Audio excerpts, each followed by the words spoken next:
Halo, selamat pagi rekan-rekan. Apa kabar semuanya? Semoga semuanya dalam keadaan sehat. Selamat datang di mata kuliah Psikologi Industri dan Organisasi sesi ke-9. Nah, saya tahu teman-teman juga pasti sudah kangen kampus, sudah pengen ngelihat kampus lagi. Jadi sengaja hari ini saya mengajar dengan menggunakan video seperti ini dengan latar kampus kita. Tapi nggak seluruhnya di sini ya, panas rek. Iki wes rada siang ya waktu saya merekam ini. Oke, hari ini kita akan membahas sesuatu yang sangat related dengan kalian. Paling enggak materi hari ini bisa kalian terapkan di organisasi atau di mata kuliah kalian sehari-hari ketika kalian berada dalam tugas kelompok. Oke. Apa yang akan kita bahas hari ini sudah ada di Bella. Harapannya teman-teman sudah mendownload materi hari ini ya. Sehingga hari ini kalian tinggal mendapatkan penjelasannya saja. Lalu kemudian kita akan berdiskusikan di forum Bella. Baik, untuk masuk ke materi, kita akan lanjut ke dalam aja karena supaya lebih kondusif juga suasananya. Tapi semoga melalui video seperti ini kalian juga bisa terobati gitu ya sedikit rasa rindu kalian terhadap kampus. Oke, selamat belajar untuk sesi ke-9 ini. Belajar yang serius meskipun masih online, karena bukan bisa atau tidak, mampu atau tidak, tetapi mau atau tidak untuk termotivasi belajar secara online. Oke, kita ke dalam aja, kita lanjut ke materi hari ini. Sip. Saya sudah ada di daerah kolam. Di sini kita akan membahas pengantarnya dulu sebelum kita masuk ke kelas. Hopefully kelasnya buka ya, supaya kita benar-benar ngerasa seperti ada di kelas kayak gitu ya. Oke. Tetap di kampus harus ada protokol kesehatan. Cuma memang kalau ngomong pakai masker gini agak megap-megap gitu ya. Ya ampun. Tapi ya sudahlah. Oke. Sesi 9 mata kuliah Psikologi Industri dan Organisasi, kita akan membahas tentang tim versus kelompok kerja. Nah, sebelum kita membahas itu, kita akan merefresh kembali tentang apa yang dimaksud dengan hakikat organisasi. Itu udah awal banget kita bahas itu. Sudah dari sebelum UTS sesi berapa ya? Sesi 2 kalau nggak salah ya. Nah, coba kalian ingat-ingat. Yang dinamakan dengan hakikat organisasi itu ada apa aja? Organisasi itu terbentuk oleh apa? Sambil lihat ya untuk untuk PowerPoint-nya ya. Jadi coba kalian buka di mulai slide ketiga. Nah, jadi dalam organisasi itu tersusun oleh bunch of people, ya kan? Oleh sekelompok orang yang punya common goals, tujuannya sama, kemudian punya struktur atau tingkatan-tingkatan atau pembagian-pembagian jabatan, dan organisasi ini dijalankan ataupun dikembangkan oleh sistem. Gitu. Ketika kita berbicara tentang bunch of people, tentang suatu kelompok orang, otomatis di dalam organisasi itu terdapat berapa orang? Kalau bunch of people minimal 2, ya kan? Minimal 2 orang. Nah, coba kalian buka di slide keempat. Ketika kita bahas tentang sekelompok orang, maka ada satu topik yang tidak akan terlepas dari hal tersebut, yaitu perbedaan individu atau individual differences.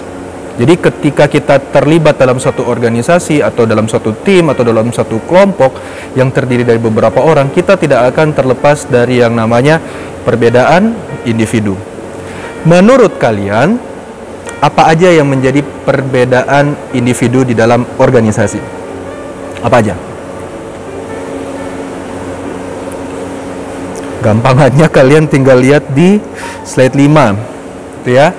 Apa aja kira-kira? Yang pertama, fisik. Pasti semua orang di dalam satu organisasi akan berbeda secara fisik. Secara jenis kelamin pasti berbeda. Ada pria, ada wanita. ya kan? Secara intelijensi atau kemampuan berpikir, ada kemampuan berpikirnya tinggi, ada yang sedang, ada yang rendah. Kemudian ada dari sisi kepribadian, sikap kerja, motivasi, minat, bakat, pandangan tentang hidup, pola asuh, values, culture, dan sebagainya dan sebagainya. Kalian bisa lihat di slide 5. Itu adalah berbagai hal-hal yang menjadi pembeda antara kita dengan orang lain di dalam satu organisasi.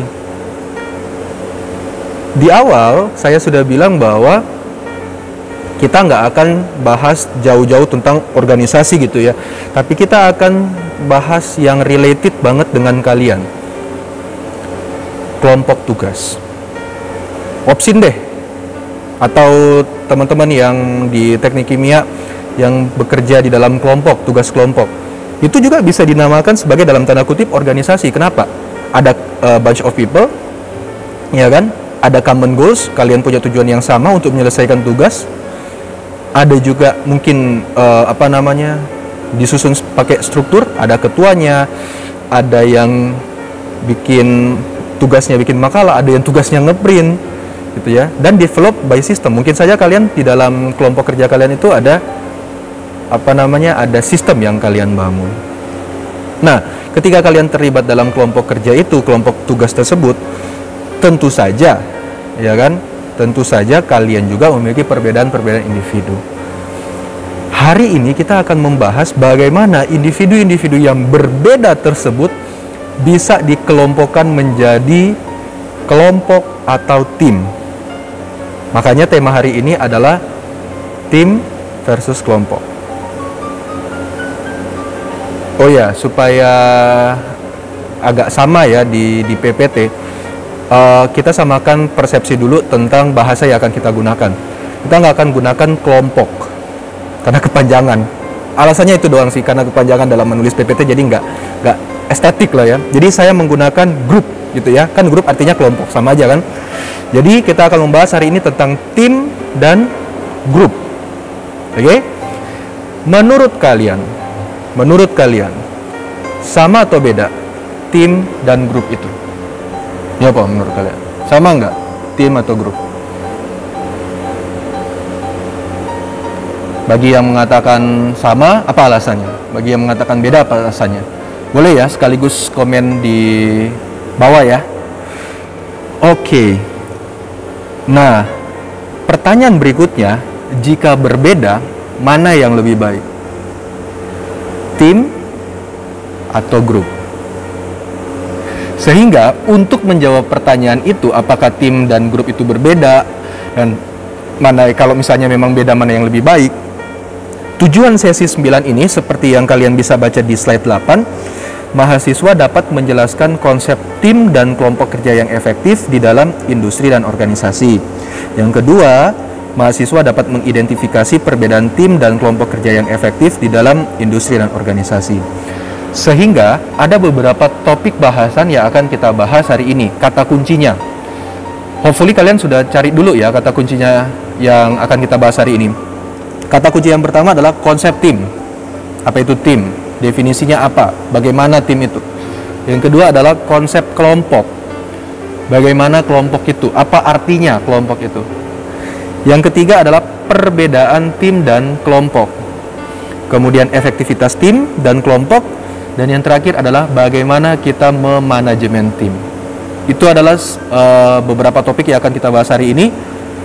Sekali lagi, partisipasi aktif sangat saya harapkan dalam proses perkuliahan ini, sehingga kita memang benar-benar meskipun online kita bisa bertukar pendapat, kita bisa sharing satu sama lain. Oke, mari kita mulai ke konsep terlebih dahulu. Sudah siap semuanya? Oke, kita akan mulai. Oke teman-teman, akhirnya kita bisa ngelihat kelas lagi ya. Ini masih ingat nggak ini ruangan apa? Ini bukan ruangan kelas seperti biasa sih, tapi ini di ruang focus group discussion lagi. Lantai 10 di gedung timur. Oke.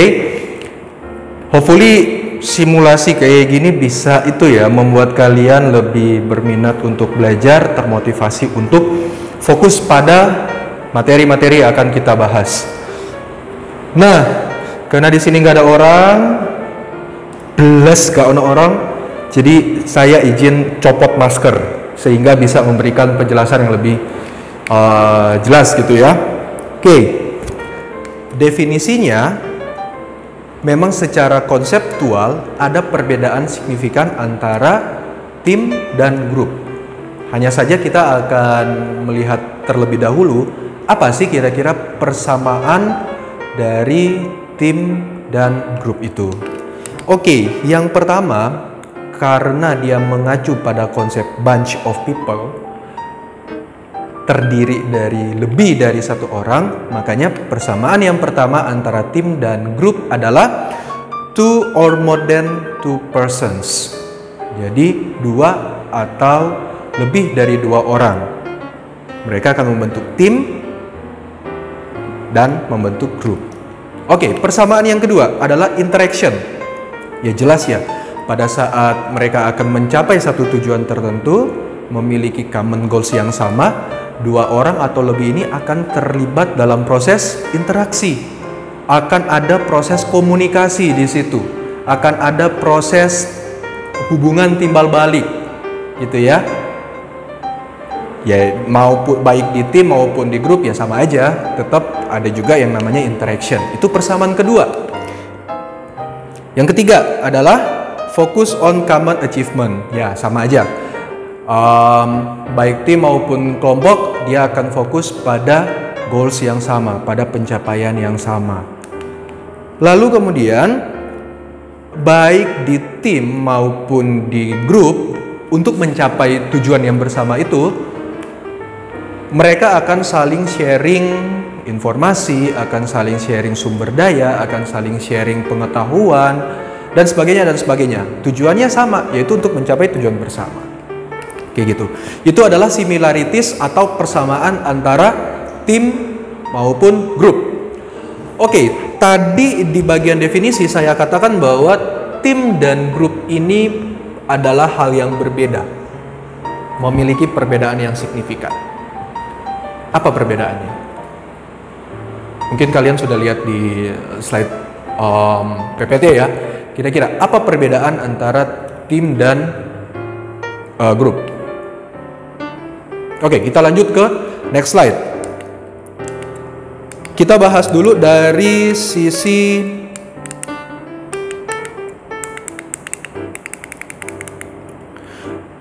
kalau misalnya kata kuncinya seperti ini. Assemble of persons, tersusun oleh orang. Kemudian bekerja, berinteraksi, bekerja sama satu dengan yang lain. Lalu achieving a common goal, mencapai tujuan yang sama in a specified time, di waktu yang spesifik, di waktu yang khusus. Kemudian the members share information and resources with other group members. Jadi sesama anggota saling membagikan informasi ataupun sumber daya yang mereka miliki. Ini disebut apa? Tim apa grup? Ya pasti kalau kalian sudah baca PPT-nya kalian bisa dengan mudah menjawab. Ini adalah kata-kata kunci dari grup. Oke, sedangkan kita lihat tim itu apa dan apa perbedaannya? Sama ya, group of people, tapi di grup itu yang tadi work, interact, cooperate each other, tapi kalau di tim sinergi, kemudian sama-sama achieving a goal, one for all and all for one, satu untuk semua dan semua untuk satu, dan yang terakhir not only share information and resources but also responsibility and values. Itu adalah kata-kata kunci dari tim. Coba kalian lihat perbedaan yang sangat signifikan antara grup dan tim secara konsep di sini. Apa yang membedakan antara grup dan tim?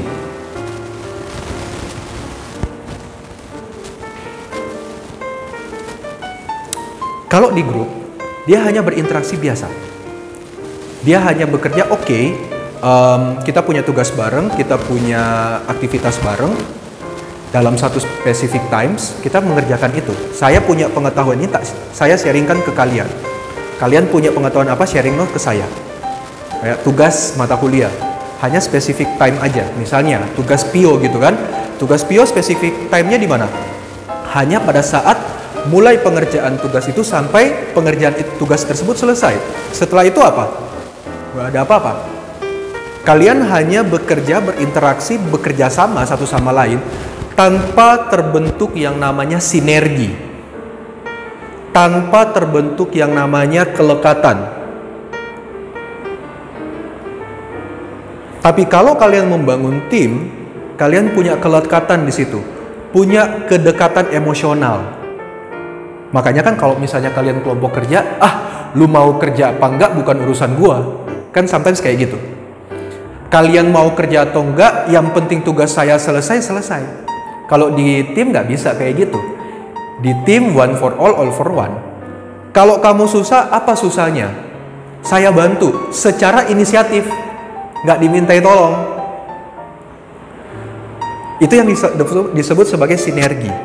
Clear ya? Itu yang membedakan antara tim dan grup. Perbedaan yang kedua yang sangat signifikan antara tim dan grup terletak pada bagaimana kalian meng-sharingkan sesuatu. Kalau di grup, dia hanya sharingkan resources saja. Yang penting tugas kita selesai, tujuan kita tercapai. Tetapi kalau di tim, tidak hanya resources saja, tetapi values. Nilai-nilai. Kalian sharing pengalaman, sharing suka duka. Nah, itulah yang kemudian membentuk sinergi. Kalau kalian tidak melakukan sharing values dengan orang lain, kalian hanya berhubungan secara formalitas namanya. Itu ya bedanya ya, paham ya? Jadi ketika di tim benar-benar membentuk sinergitas, itu karena ada saling sharing values. Coba kalian cek sendiri di tugas mata kuliah kalian. Kalian sekarang membentuk tim apa masih grup? Kayak gitu. Itu secara konsep ya. Oke, jadi poin pembedaan atau poin perbedaan antara grup dan tim terletak pada group don't share responsibility and values. Jadi grup tidak saling membagikan tanggung jawab dan value. Tim does. Tim membagikan responsibility dan values juga. Oke lah ada pembagian tugas. Oke lah ada kejelasan antara kamu ngerjain ini, kamu ngerjain itu. Tetapi itu hanya grup. Kalau tidak sharing value, bukan grup. Kalau tidak sharing value, itu hanya grup. Tapi kalau sudah sharing value, itu tim. Yang kedua adalah, di dalam grup, pernah nggak kalian waktu di grup mata kuliah, kalian merasa bahwa kelompokku ini nggak enak. Kelompokku ini nggak sejalan dengan mauku. Aku orang yang perfect, aku orang yang sempurna, aku harus seperti ini. Nah, di dalam grup, perspektif kalian, persepsi kalian, itu memiliki kecenderungan untuk mengachieve individual target. Kalian fokus pada pencapaian individu. Tetapi kalau di tim, meskipun kamu hebat banget, meskipun kamu oke banget, kamu tetap akan ingat pencapaian tim bersama. Jadi mendahulukan kepentingan tim daripada kepentingan pribadi. Itu perbedaan yang signifikan ya antara tim dan grup. Ketiga adalah produce individual work products versus collective work products. Nah, ini akan sesuai dengan poin kedua tadi. Kalau di kelompok atau di grup, ada kecenderungan untuk fokus pada diri kita sendiri, kinerja pribadi kita. Makanya akan muncul pertanyaan seperti ini. Sering banget ya, Pak, dia nggak kerja. Boleh nggak aku tulis namanya di proposal atau di laporan? Sering banget kan? Kalau misalnya kalian ada anggota kalian yang nggak ngerjain apapun kayak gitu, terus kalian ngomel gitu kan, protes ke kita, ke dosen misalnya. Pak, dia nggak kerja apa-apa, Pak. Harusnya nilainya lebih rendah daripada nilainya kita yang kerja. Harusnya kita nggak nulis namanya dia. Nah, itu kalian masih mindsetnya adalah grup. Tapi kalau kalian sudah mindsetnya atau persepsinya adalah tim, maka kalian akan bekerja secara kolektif. Even dia cuma ngeprint doang loh teman-teman, itu tetap kalian mau tulis namanya. Loh Pak, udah suruh ngeprint masih salah lagi. Loh ya wes gak apa-apa. Yang penting sudah ada effort lah, minimal effort dari dia untuk mau coba meskipun masih salah. Loh Pak kok gitu sih? Ya namanya juga tim. Kalian sinergi, kalian mau sharing value. Berarti kalau misalnya kalian mau sharing value-nya dia sebagai seorang pemalas yang nggak bisa mengerjakan apa-apa, kalian bisa terima dong logikanya. As long as kalian membentuk tim, bukan grup. Kalau grup ya common sense kalau kalian muncul pertanyaan-pertanyaan kayak gitu. Nah, sehingga dampaknya apa? Grup ini, ketika kalian tergabung dalam grup, ya, sekelompok orang yang tergabung dalam grup, akan ada kecenderungan untuk menjadi independen, pribadi-pribadi yang mandiri. Tanpa kalian, saya bisa mengerjakan tugas itu sendirian kok. Tanpa kalian, tanpa bantuan kalian, saya bisa kok mengerjakannya sampai selesai. Tetapi, kalau grup, akan terjadi hubungan yang interdependent. Atau apa interdependent itu? Saling ketergantungan. Saya nggak bisa bekerja kalau misalnya nggak ada kamu. Paling tidak support dari kamu. Oke lah, kamu tidak memberikan bantuan praktis, tidak memberikan bantuan teknis ke saya. Tetapi, kamu memberikan dukungan. Semangat ya. Ada nggak sih kelompok-kelompok, anggota kelompok kalian itu yang tipikal cheerleader? Jadi ayo semangat Re, kayak gitu. Tapi dia nggak kerja apa-apa. Ya sometimes itu nyebelin sih. Tapi ya itu namanya dinamika dalam kelompok ya. Nah, itu yang namanya tim, dimana kalian punya perasaan interdependently antar anggota satu dengan anggota yang lain. Ada saling ketergantungan di antara kalian. Poin kelima, key difference-nya adalah group discuss problems, decide it, and finally delegates to another members. Team make a same way but solve and do it collectively. Sama-sama kalau ada tugas, sama-sama kalau ada masalah, mereka akan saling mendiskusikan satu sama lain untuk memecahkan kasus tersebut. Tetapi di dalam grup ketika sudah ada pembagian tugas, itu urusanmu sendiri, itu tugasmu sendiri, ini tugasku. Bahasa Jakartanya, lulu gua. Kayak gitu. Tapi kalau di grup enggak. Kalau di grup itu oke, kita punya problems yang sama, kita memang ada pembagian tugas, tapi kita akan mengerjakannya secara kolektif. Kita akan mengerjakannya secara bersama-sama.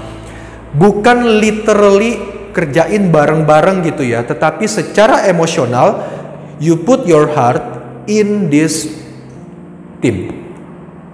Kalian taruh hati kalian di dalam tim ini, dan itu yang dinamakan bekerja secara kolektif.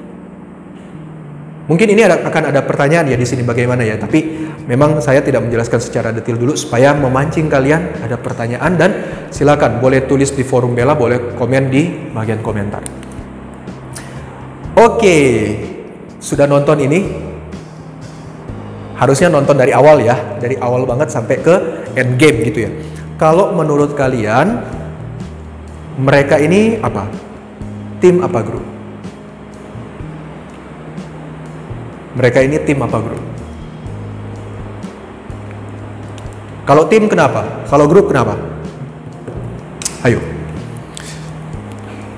Ini kalau yang sudah nonton ya. Kalau belum nonton, ini namanya Avengers. Avengers ini kartunnya, bukan kartunnya, apa namanya? Tokohnya Marvel gitu ya. Yang bekerja bersama-sama untuk menyelamatkan bumi. Kalau menurut saya, Avengers ini adalah tim. Kok bisa? Kita balik lagi ke konsep tim. Tim itu apa? A bunch of people. Oke, terdiri dari beberapa orang. Mereka terdiri dari beberapa orang nggak? Oh iya, ada Captain America, ada Thor, ada Hulk, ada Hawkeye, dan sebagainya dan sebagainya. Kemudian mereka punya tim itu punya a common goals, punya tujuan yang sama. Tujuan mereka apa? Punya tujuan yang sama nggak? Punya. Tujuan mereka sama-sama untuk menyelamatkan dunia, menjaga dunia, ya kan? Kemudian di tim itu membentuk sinergi. Mereka membentuk sinergitas nggak? Membentuk. Bagaimana bisa membentuk sinergitas? Caranya adalah dengan adanya sharing values di situ. Mereka sharing values nggak? Sharing values. Kalau kalian nonton dari pertama sampai di terakhir, mereka paling tidak saling dekat secara emosional, sering saling curhat, sering saling berbagi pengalaman, suka duka dihadapi bersama, bahkan keluarga masing-masing saling mengenal, ya kan?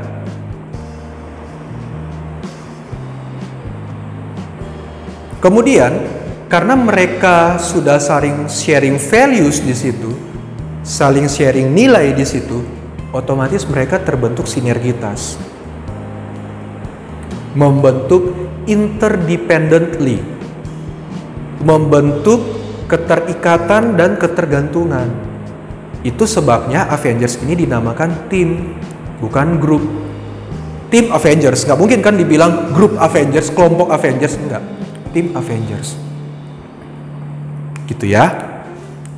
Nah, pertanyaannya adalah gimana cara membangun tim yang efektif?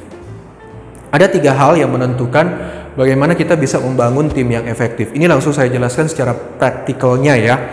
Yang pertama, a size of team. Tim yang efektif adalah tim dengan anggota yang tidak terlalu banyak.